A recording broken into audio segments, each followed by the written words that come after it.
Sebelum mulai jangan lupa dukung dan subscribe channel kami. Dan saya termasuk orang yang suka membaca sejarah ulama. Ada satu ulama yang saya kagumi, namanya Syekh Yusuf Al-Makassari Tajul Khalwati. Taj artinya mahkota, Khalwati nama tarekat, yaitu tarekat Khalwatiyah. Beliau diberi gelar Tajul Khalwati, dan dia pula bernama Al-Makassari. Dulu saya bingung, Al-Makki orang Makkah, Al-Madani orang Madinah, Al-Misri orang Mesir, Al-Basri orang Basrah, Al-Kufi orang Kufah. Al-Makassari mana nih? Rupanya Makassar. Bahkan ada pula sahabat kemarin nanya saya baru pulang dari Batam. Berarti orang Batam, Al-Batami, orang Batam. Mau kemana Ustaz? Besok saya mau tausiah di Makassar. Oh, Makassar itu dari bahasa Arab, kata dia. Loh, saya nggak tahu Makassar dari bahasa Arab. Ya, apa itu? Ma artinya tidak, kasar artinya kurang, Makassar tak ada kurangnya. Itu dia tak mau sebut namanya, menjaga kode etik jurnalistik. Tapi yang saya rasakan selama di sini memang tak ada kurangnya. Makanan cukup, minuman cukup. Tadi pas mau sholat saya penasaran, apalah yang di depan itu pakai sarung kuning bunga-bunga. Dalam pikir apa, begitu dibuka rupanya botol aqua. Luar biasa, banyak hal-hal tak terduga di Makassar. Mohon maaf Ustadz Abdul Somad, mestinya di luar sana dipasang layar, kami kurang antisipasi, kata orang tua kita. Alhamdulillah tidak menyurutkan masyarakat Makassar. Layar tidak ada, tegak sampai ke tangga penuh. Begitulah tema kita malam ini, tentang ukhuwah Islamiyah, persaudaraan sesama Islam. Mau orang Bugis, mau orang Sunda, mau orang Jawa, mau orang Melayu, mau datang dari Sumatera, dia adalah saudara selama sama-sama asyhadu an la ilaha illallah wa asyhadu anna Muhammadan Rasulullah. Mana bukti persaudaraan Islam? Nih, tak pernah. Jangan undang Abdul Somad, dia bukan orang Makassar. Jangan undang Abdul Somad, dia orang Sumatera. Tidak, semuanya dari Adam. Kullukum min Adam, kalian dari Adam. Wa Adam min turab, Adam dari tanah. Dari tanah kembali menjadi tanah. Dari dalam tanah naik ke atas tanah, jalan-jalan, mati masuk ke tanah. Warna kulitnya hitam macam tanah, lihat retak-retak macam tanah lama tak ada hujan. Dicium bau tanah, mati dimakan cacing tanah. Apa yang disombongkan? Ada orang aku sombong, saya bangsawan, tak mau duduk sama kamu. Apa itu bangsawan? Bangsa yang hidup di awan.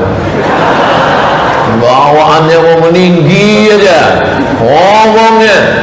Kita kalau sudah ngomong sama orang tinggi terus, kecepatannya 120 km, macam Valentino Rossi. 2-3 kali belok, sobek-sobek jaketnya. Payah kita ngomong dengan orang seperti ini. Tapi begitu kita bisa duduk sama rendah, tegak sama tinggi, disitulah baru terasa bahwa kita ini semuanya berasal dari rahim yang sama. Makanya orang yang punya hubungan disebut dengan silatu, menempelkan, silatu mengeratkan, silatu merekatkan rahim, kantong janin tempat kantong janin tempat anak dalam perut perempuan, itu disebut dengan rahim. Rahim bukan berasal dari bahasa Melayu, rahim bukan bahasa Indonesia, rahim dari bahasa Arab, diambil dari Asmaul Husna. Yang pertama kali kita buka Al-Quran bukan a'udzubillahi minasyaitonirrajim, bismillahirrahmanirrahim, jabbar, enggak. Tapi yang pertama disebut bukan kuasa Allah, bukan kehebatan Allah, bukan keagungan Allah, Yang pertama yang disebut Bismillahirrahman, kasih sayang Allah. Ar-Rahim, sebagaimana sayangnya Rahman, begitulah sayangnya Rahim. Kantong janin, tempat anak dalam perut perempuan, sampai hari ini tidak ada dokter spesialis kandungan satu pun di dunia ini, dari Jepang sampai Eropa, Amerika, tak ada yang bisa membuat kantong janin ini. Makanya operasi LGBT belum berhasil sampai sekarang. Belum bisa mereka membuatkan kantong janin. Masalah wajah bisa. Berapa banyak laki-laki setelah operasi wajahnya lebih cantik daripada perempuan? Nah, ada. Tapi masalah kantong janin tak ada. Makanya kalau ada perempuan diponis dokter, Bu, ini di dalam rahimnya ada kista, harus dioperasi. Nanti setelah dioperasi dibuang, dan setelah rahim hilang, ibu tidak lagi bisa mengandung, tak bisa punya anak. Maka si ibu pun meneteskan air mata, menangis terisak. Oh, aku tidak bisa punya anak. Istrinya menangis, suaminya tersenyum. Kan banyak yang senyum sekarang. Apa maksudnya Pak Ustaz? Yang nggak nyambung minum. Kalau kurang cairan payah konek ya. Yang jelas bahwa rahim, keutamaan, kehebatan. Sepanas-panasnya Afrika Utara 50 derajat Celcius, belum ada janin yang melompat keluar karena kepanasan. Sesejuk-sejuknya kutub selatan, di bawah 0 derajat, tidak ada janin yang keluar beku macam es batu. Kenapa? Karena rahim tempat yang paling stabil. Tempat paling stabil di dunia adalah rahim. Makanya anak-anak itu lahir dalam keadaan tenang. Tapi setelah dia sampai ke dunia, maka dia kedinginan, menggigil, biru bibirnya waktu pertama lahir. Bagaimana cara memanaskan badannya? Dimasukkan ke dalam kotak. Apa namanya itu? Karburator. Masukkan ke dalam kotak itu supaya badannya hangat. Maka langsung temperatur Celcius Fahrenheitnya diatur. Tidak boleh lebih dari sekian derajat Celcius. Nah, sebentar-sebentar dilihat oleh bidan. Habis itu dia ngurus bayi yang lain. Kejap lagi dia tengok di dalam. Gimana keadaan bayinya? Oke, no problem. Dulu begitu. Sekarang bidan setelah dia masukkan ke dalam, dia pun sibuk main HP. Oh gitu dibuka, matang anaknya. Ibu-ibu bidan jangan tersinggung. Ini kejadiannya bukan di Makassar, di tempat lain, di negeri antah berantah. Artinya apa? Kita berasal dari rahim yang sama. Mau orang Makassar, mau orang Batak, mau orang Jawa, mau orang Sunda, berasal dari rahim yang sama. Kalau diurut naik ke atas, dia berasal dari rahim Hawa, istri Adam alaihi salam. Sejak zaman Adam Smith sampai Adam alaihi salam, berasal dari satu rahim, yaitu rahim Hawa. Satu-satunya yang tidak berasal dari rahim Hawa, itulah dia Charles Darwin, karena dia dari monyet. Kata dia, manusia ini dulu awalnya alam ini air aja semua, tak ada daratan, tak ada tanah, semua alam ini isinya air semua. Lalu disinari oleh matahari selama jutaan tahun, akhirnya air tadi menguap naik ke atas, lalu muncul daratan, ikan yang ada di dalam air naik ke atas, ekornya memendek, berbulu, memanjat ke pokok kayu. Monkey. Yang besar namanya Kong, rajanya King Kong. Lalu kemudian ekornya memendek dan berevolusi, itulah jadi Charles Darwin. Ilmu ini wajib di setiap sekolah SD, SMP, SMA, bahkan sampai universitas wajib diajarkan, namanya ilmu monyet, biologi. Ibu guru biologi jangan sakit hati. Saya tidak ada niat menyinggung. Kalau tersinggung ya salah sendiri. Bio hidup, logi ilmu, biologi ilmu hidup.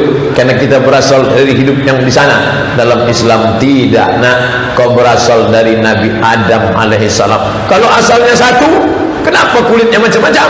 Kenapa bisa ada yang sangat putih? Adam, Idris, Nuh. Pada zaman Nabi Nuh alaihissalam datang banjir bandang, dunia tenggelam, hujan 40 hari 40 malam.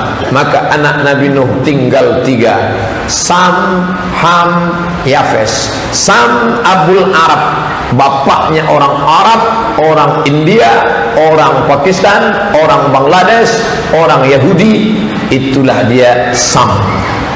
Kulitnya tidak terlalu hitam, tidak terlalu putih, hidung mancung, rambut keriting. Sam.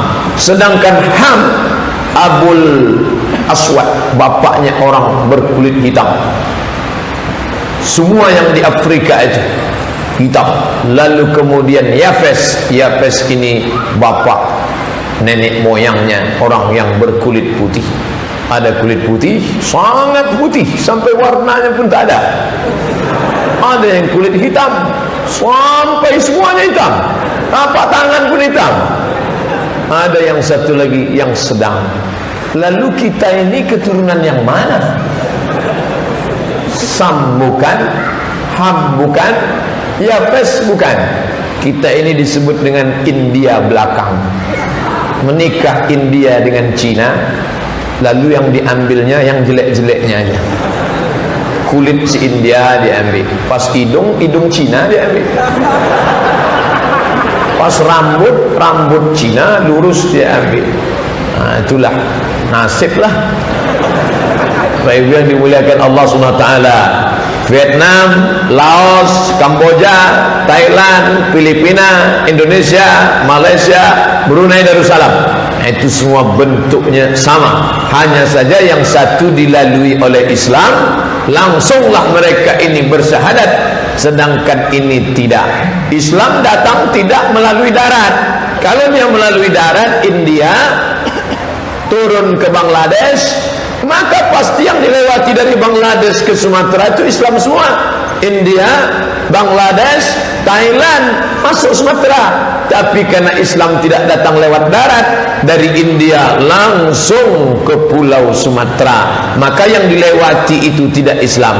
Laos, Kamboja, Thailand, Vietnam sampai sekarang belum Islam. Andai mereka dulu tidak datang ke negeri ini, dapat dijamin kita pun akan sama seperti Laos, Kamboja, Thailand, Vietnam, menyembah kayu, menyembah batu, menyembah lembu, menyembah hantu.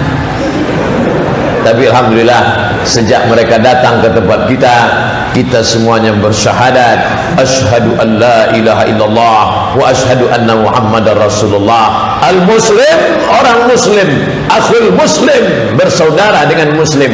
La yazlimuhu, jangan menzalimi, wa la yuslimuhu, jangan membiarkannya. Al-mu'minun, orang beriman, wal mu'minat, orang beriman, ba'duhum awliya'u ba'd, mereka itu saling tolong menolong. Mana buktinya? Yashuddu ba'duhum ba'da, mereka saling menguatkan seperti bangunan yang kokoh. Ada dinding, ada tiang, ada atap, ada lantai, tak pernah saling menyalahkan. Lantai tak pernah menyalahkan tiang. Tiang kau cuma tegak aja, baring dong sekali-sekali. Tiang tak pernah menyalahkan atap. Kau kenapa di atas? Turunlah kalau memang engkau mau rendah hati. Kita dengan peran kita masing-masing. Disinilah letak ukhuwah Islamiyah. Tapi Islam tidak hanya sebagai sesama saudara Islam. Saya tidak ingin ceramah saya disalahpahami. Ustaz Somad kemarin waktu ceramah itu dia katakan sesama Islam saja yang bersaudara. Kalau tidak Islam tidak saudara. Kalau ada nanti isu setelah saya pulang ngomong nulis begitu, pasti dia dengar ceramahnya tidak selesai. Ini bahayanya kalau tukang sunat dengar ceramah. Semua disunat, ceramah pun disunat, dengar sampai habis. Makanya selalu tulisan di YouTube, tolong tonton sampai selesai baru beli komentar. Sekarang banyak orang nonton nggak mau selesai. Kenapa kau tidak tonton sampai selesai? Paket takut habis. Selesaikan, baru ambil kesimpulan. Ini sekarang anak-anak muda nonton rajin, tapi hanya sekejap, sedikit, habis itu share. Alhamdulillah Pak Ustaz, di grup sudah full semua tentang ceramah Pak Ustaz, yang 5 menit, yang 10 menit, yang setengah jam, yang tanya jawab, saya share semua. Kamu sudah dengar? Enggak. Saya mau dapat royalti pahalanya aja Pak Ustaz. Ya enggak bisa. Makanya dengar sampai selesai, baru ambil kesimpulan. Islam tidak ekstrim. Jangan nanti keluarkan isu Abdul Somad Ustadz ekstrim, meninggalkan fitnah, merusak ukhuwah. Kami yang sudah bertetangga dengan Kristen, dengan Cina, Buddha, dengan Konghucu jadi ramah selama ini, jadi pemarah. Tebarkan Islam yang ramah, bukan Islam yang marah. Sampai-sampai ketika Syekh Atiyah Saqar, guru besar Al-Azhar, bahkan pernah mencapai derajat sebagai mufti Al-Azhar, ketika ditanya, Syekh, boleh apa tidak memberikan hewan kurban kepada non-muslim? Apa kata Syekh Atiyah Saqar dalam kitab Fatwa Al-Azhar? Boleh memberikan daging kurban kepada non-muslim bersyarat. Syarat pertama, daging kurban sunnah, kurban wajib tak boleh. Apa itu kurban wajib? Kurban nazar. Saya bernazar, kalau anak saya lulus PNS, saya mau kurban. Tapi kalau dia tidak lulus, sampai mati saya nggak akan berkurban. Nah, itu tak boleh. Maka dagingnya itu tidak boleh, karena yang wajib tidak boleh diberikan kepada non-muslim. Makanya zakat hanya 8 asnaf. Innamas shadaqatu lil fuqara wal masakin wal 'amilin 'alaiha wal mu'allafati qulubuhum wa fir riqab wal gharimin wa fi sabilillah wa bis sabil. Tapi kurban sunat silakan. Jadi jangan ekstrim. Yang bertetangga dengan Cina, yang bertetangga dengan Batak, yang bertetangga dengan Manado, yang bertetangga dengan Kristen, tiba-tiba nanti anak muda pulang bawa daging kurban. Itu 2 plastik, kenapa nggak kamu kasih? Dia bukan golongan kita. Terus dia tidak layak menerima kurban. Dia yang harus kita kurbankan. Oh, jangan. Islam bukan begitu. Tidak pernah ada ulama mengajarkan bila dia beda agama dengan engkau, bakar rumahnya, hancurkan dia, bunuh dia, ambil anaknya, ambil istrinya. Tidak ada. Itu namanya ekstrim, keras. Sedangkan ustadz yang ceramah kemarin malam tidak ekstrim, tapi dia lembut dan manis, es krim. Nih, menyampaikan rahmatan, wa ma arsalnaka illa rahmatan lil alamin. Yang mendapat rahmat dengan kedatangan Sayyidina wa Maulana Muhammad bukan hanya manusia, tapi juga rahmatan semesta alam.